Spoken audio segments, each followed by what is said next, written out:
성도님들 안녕하십니까? 오늘도 우리와 함께 하나님의 말씀을 공부하는 자리에 함께 하게 되어서 참으로 감사합니다.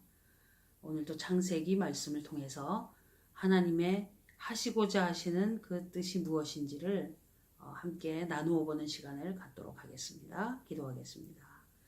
하나님 아버지, 주님께서 우리에게 허락하신 귀한 창세기 말씀을 읽으면서 이 안에서 일어나는 사건이 우리에게 어떤 의미인지를 다시 되새겨보는 시간을 갖고자 합니다. 하나님께서 우리에게 이 말씀 속에서 역사하여 주시옵소서, 함께하여 주옵소서. 예수님 이름으로 기도드립니다. 아멘. 찬송가 349장입니다. 찬송가 349장입니다. 349장 찬송 드립니다.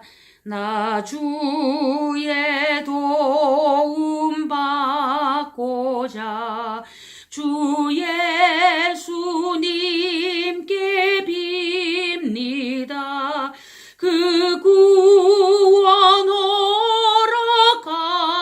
허락하시사 날 받으옵소서. 내 모습 이대로 주 받으옵소서. 날 위해 돌아가신 주 날 받으옵소서. 큰 죄에 빠져 영죽을 날 위해 피 흘렸으니 주 형상대로 빚으사 날 받으옵소서. 내 모습 이대로 주 받으옵소서. 날 위해 돌아가신 주 날 받으옵소서. 내 힘과 결심 약하여 늘 깨어지기 쉬우니 주 이름으로 구원해 날 받으옵소서. 내 모습 이대로 주 받으옵소서.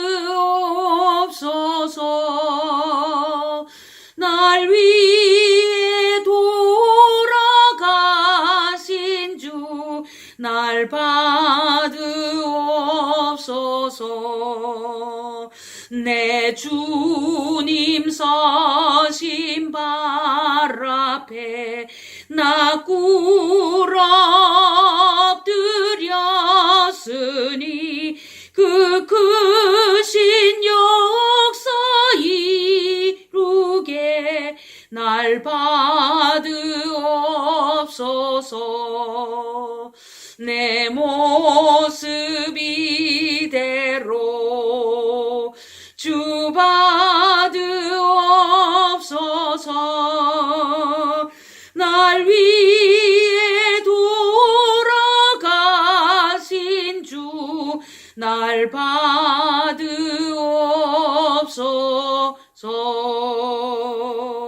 아멘.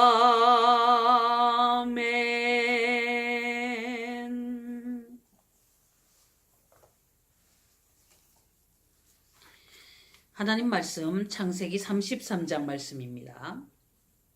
계속 야곱 이야기가 이어지고 있습니다.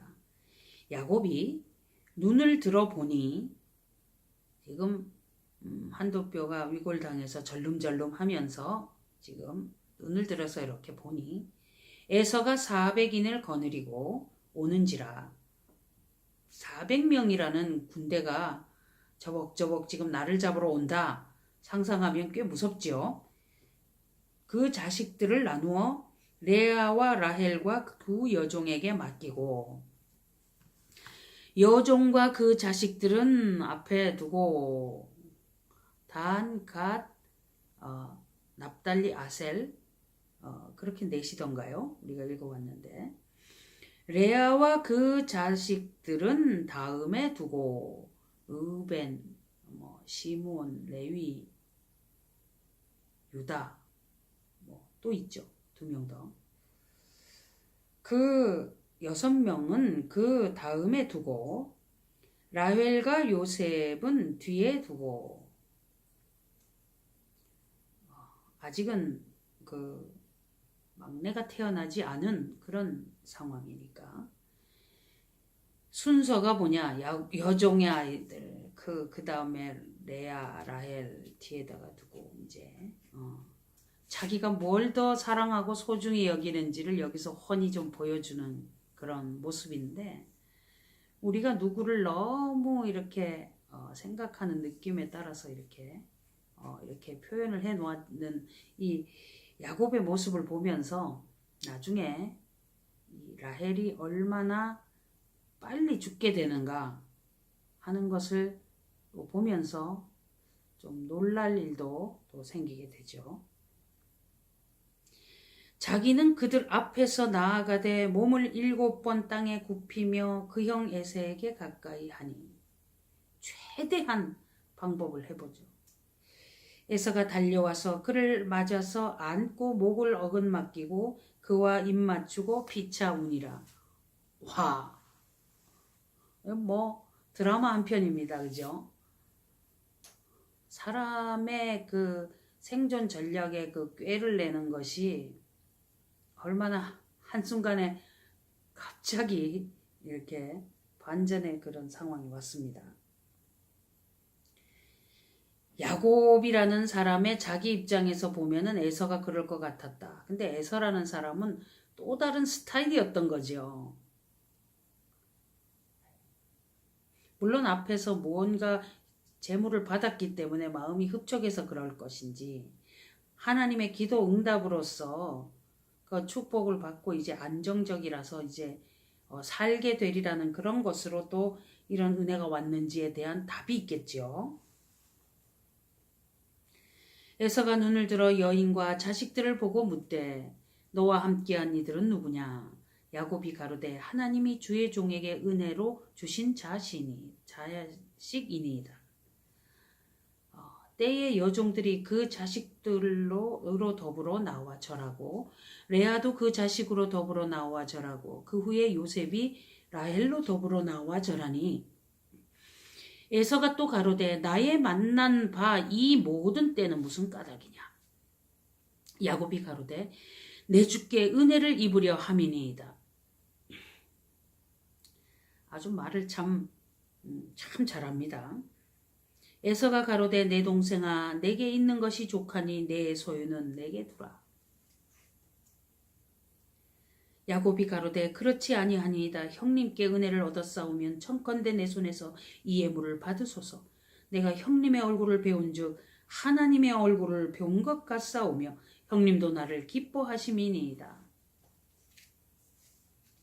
아주 최대한 몸을 낮추는 모습입니다.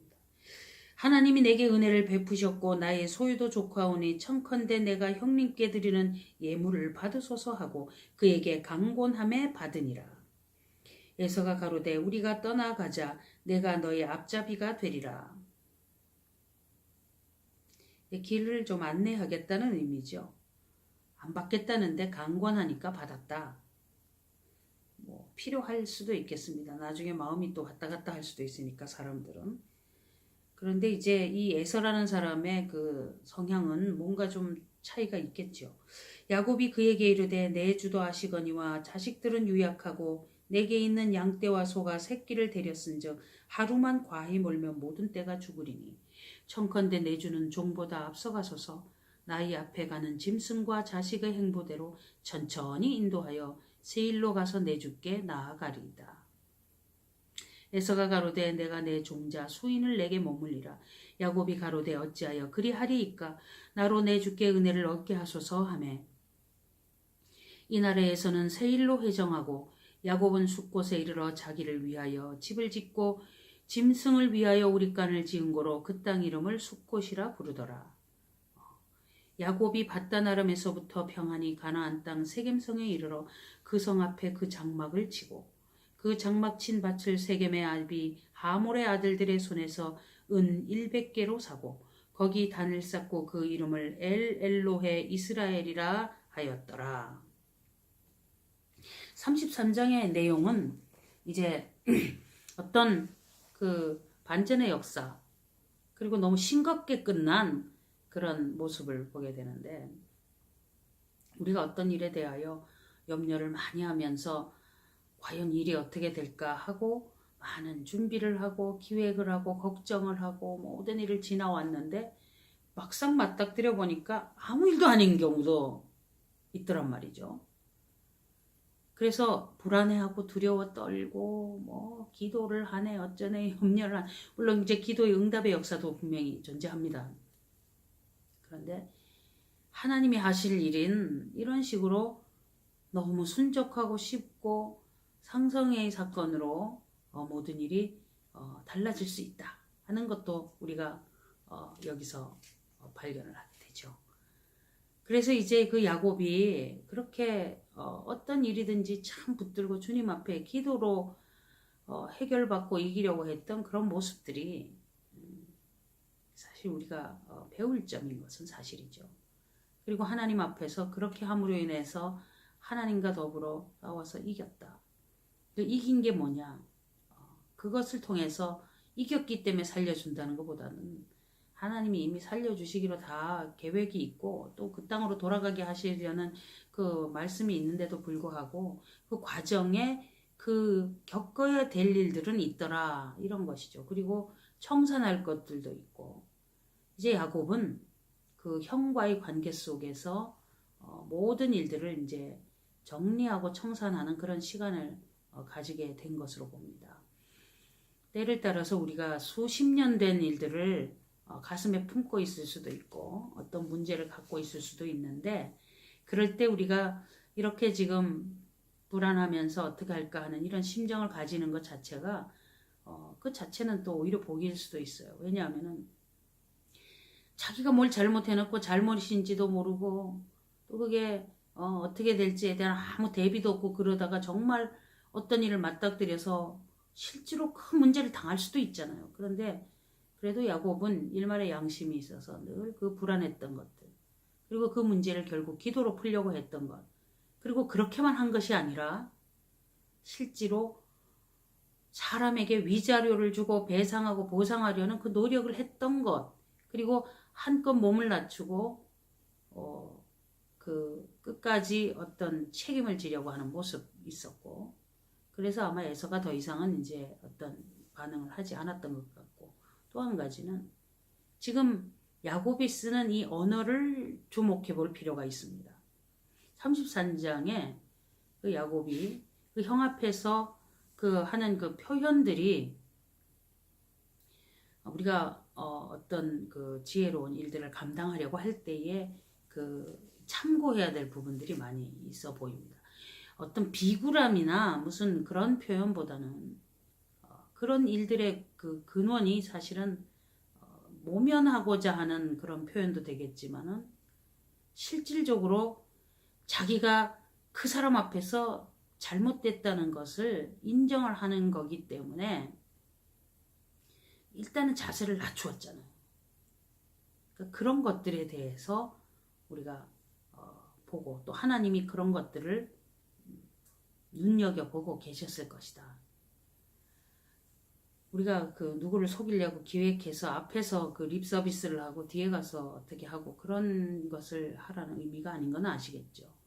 지금 충분히 이제 상대편에 대해서 반성하고 잘못을 갖고 정말 미안하다는 생각이 있다면 쓰는 말도 다르고 그리고 실질적으로 충분히 어떤 가진 것에서 최대한 어떤 베풀고 보상하고 그런 것들에 대해서 책임지는 모습을 행했던 그런 것들 오늘 이 말씀 속에서는 그런 부분을 조금 부각을 시켜서 좀 생각을 해보자.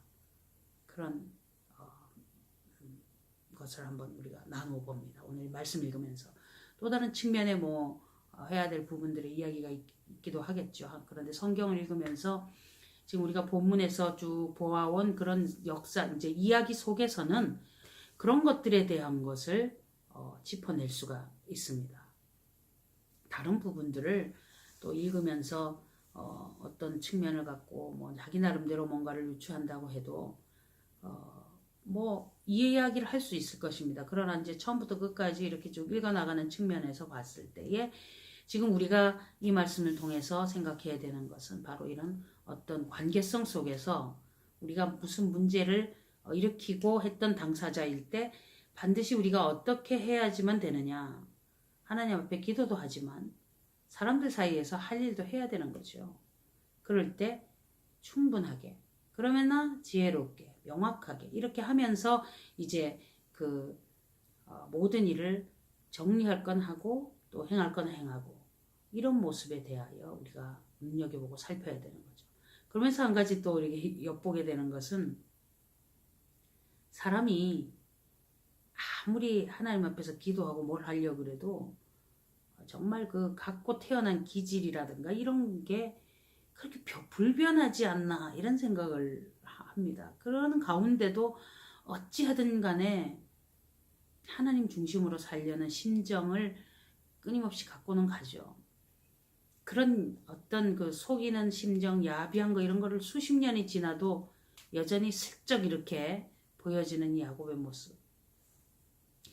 우리가 그렇게 부족하고 그런 일들이 있는 사람 존재인데도 불구하고 그럼에도 불구하고 그저 예배 드리려고 하고 그저 하나님께로 오려고 하고 어떻게 하면은 기도하면서 문제를 해결해 볼까 하고 하나님 앞에 나오고 매달리고 이런 사람들을 하나님이 선대하신다는 거죠. 부족함에도 불구하고 우리가 가끔 뭔가 이렇게 안 좋은 것들이 있잖아요. 그럼에도 불구하고 하나님이 그런 사람들을 눈여겨보시고 걱정하시고 또 뭔가 잘되게 하시고 싶어 하시고 이런 것들에 대하여 생각하면서 정말 마음의 가슴 찡함을 느끼죠. 그런 사람들을 위해서 구원하시려고 예수님을 보내시고 또 인도하시려는 그런 심정, 그 하나님의 마음, 그것을 우리가 계속 기억하면서 신앙생활하기 참 잘했다 하는 그런 감사함과 안도와 또 평안함 이런 것들이 우리 속에 조용하게 그러면서 따뜻하게 이렇게 뭔가 몽글몽글 올라오는 그런 느낌 이런 것들이 이어지기를 바랍니다. 감사합니다. 기도하겠습니다. 하나님 아버지, 주의 말씀을 읽을 때에 우리는 그 말씀의 역사 속의 내용을 그저 되어지는 일들에 대해서만 알 수가 있습니다마는 우리 하나님께서 말씀을 읽을 때마다 우리에게 하시고자 하는 음성이 있을 줄 압니다. 하나님 아버지, 각 사람에게 처한 처지와 형편에 따라서 하나님의 말씀을 읽으면서 새 힘을 얻고 이기고 승리할 수 있도록 도와주시옵시고 주님께서 그 형편 처지에 따라서 가장 선한 길로 가장 평안한 길로 문제라고 생각했던 것들이 가장 싱겁게 끝나는 그런 은혜로 덧입혀 주시옵소서. 예수님 이름으로 기도드립니다. 아멘. 네, 오늘도 함께하여서 감사합니다.